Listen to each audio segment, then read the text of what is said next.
Amy was 27 years old. She was bright, she was beautiful, just always being lovely and very much loved part of the family. So in 2019 we lost Amy in a car traffic accident. As I said, she was 27 years old. She was pregnant with her second child. She'd been babysitting for her sister's other two children, and her son and her sister's two children were also in the car. We were worried because she hadn't arrived home when she should have done. So her partner Jack and I went to look for her on the route that she would have taken to come home. And we came across where the road was closed, and that's where we found out that Amy had lost her life. Losing somebody in a road collision is always shocking. It's always traumatic. Very often there's no time to say goodbye, or most times there's no chance to say goodbye. We've lost somebody that was at a very good place in her life. She was expecting her second child.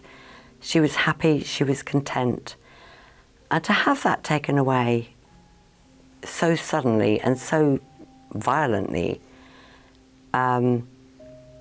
is something that's very difficult for other people to understand. Amy just taken an everyday trip in the car and she never came home. It's very traumatic for everybody involved, and I don't think people understand the trauma and the ongoing trauma that stays with you for a very, very long time.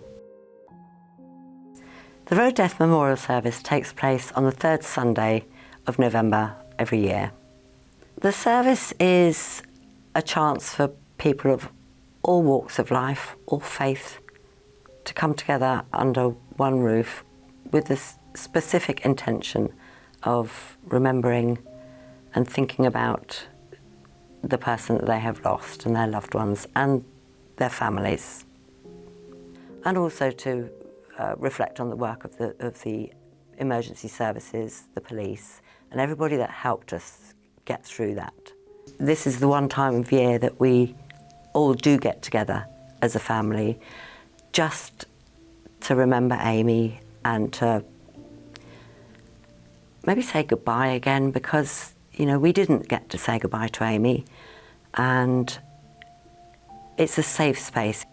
I think during the service the candle lighting is very poignant, and also when all the names are read out, it's very emotional, particularly hearing your child's name among that. But again, it just makes you realise you're not alone. Grief can be very isolating. It can be very painful to let out sometimes. It's somewhere where you can let this out and you know that you're among people that have going through exactly the same things that you're going through. I would say to people on the roads, just think what you're doing before you get behind the wheel of a car.